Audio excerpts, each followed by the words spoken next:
Hello and welcome. In this episode, I'll be continuing my discussion on spiritual sexuality for Christians and addressing the three levels of development, moving from body-centered to person-centered to spirit-centered levels of awareness. The topic for today is the person-centered level of awareness. I think most of us pretty intuitively understand this level, where we aspire to have sex with a human being, a person. And not just the object as was the case or would be the case at the body-centered level. What I want to spend some time today still highlighting is that there's a low level of meaning here and a high level of meaning. At a low level of meaning, sex can still be impersonal or casual, and that is concerned with a person in general and not a unique individual. And so the easy example of this would be the guy who hooks up with the available woman at the club, where he might wine and dine her, he might engage in small talk, he might bring her back to a nice, comfortable place, he might even be considerate enough to use protection. And so he cares for her as a human being. But that's as far as his care goes. And so at the body-centered level, I just want to have sex and I'm treating you as an object. At this low level of person-centered, I'm not treating you as an object. I am treating you with the dignity of a human being. And I want to have this encounter with you. But that's as far as my care and concern goes. And so you're a human being, but I don't really care that you want to get a promotion at work, that you're trying to go back to school. That you just had to put your mom into the hospital. At this low level, I don't care about those things. I want to have this encounter, and I want to treat you as a human being, but that's as far as my care and concern goes. Again, the emphasis here is on our development, on the nature of the episode itself, and not the relationship. And so while easy an example was a guy in the club, this casual level of sex may be prevalent in otherwise committed and loving marriage.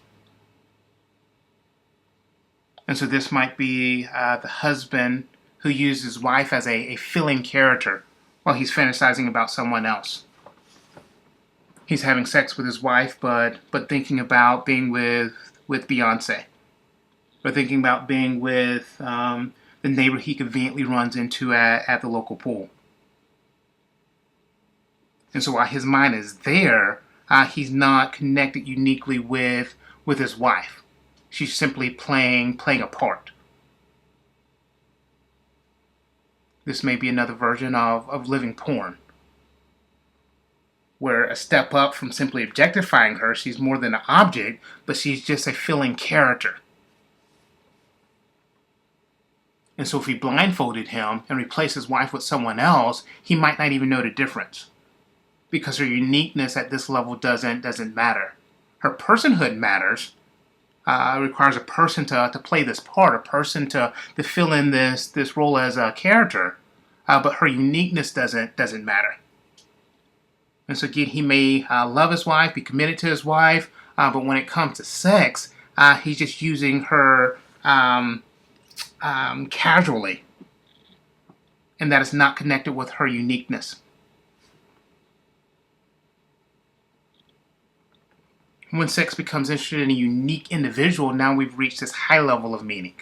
And so it's not just a person we're having sex with, it's now this unique individual we're having sex with. We can still enjoy the physical. Those general characteristics might still be filled, but now sex is enjoyed because it is with this unique individual. It's the person who matters.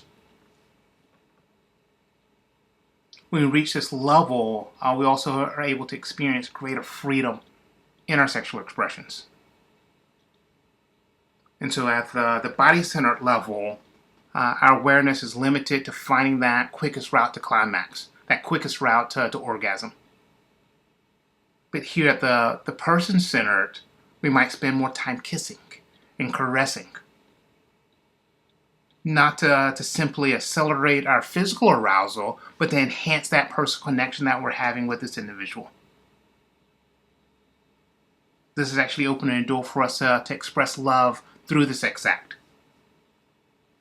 I don't think that's available at the body center, where again that's just a physical expression, where love requires some sense of personhood. And so at this person-centered level, my sexual expressions can also be an expression of love. These things are now one and the same. And so sex is not just a means to get my physical fix, my sexual release. Sex is now an expression of love and loving this unique individual. For many, reaching this level of awareness would be a lofty goal. Much of my work with clients is helping them to get to this very point and even be aware that this is a point of potential to strive toward. Helping them make the distinction between, as others have said, between simply having sex and making love. Where having sex is that body-centered, physical expression limited there, where making love is now on this person-centered level, where it's the person who matters. Again, while making that shift is a lofty goal for most, part of what I've been trying to do in these discussions is remind us that there's still more to be experienced, that there is that spirit-centered level of awareness that we've introduced in previous episodes. In our next episode, I want to bring that back into the forefront, spend some time reminding us of those concepts and unpacking that a bit more. And so until next time, continue discovering the more and live passionately.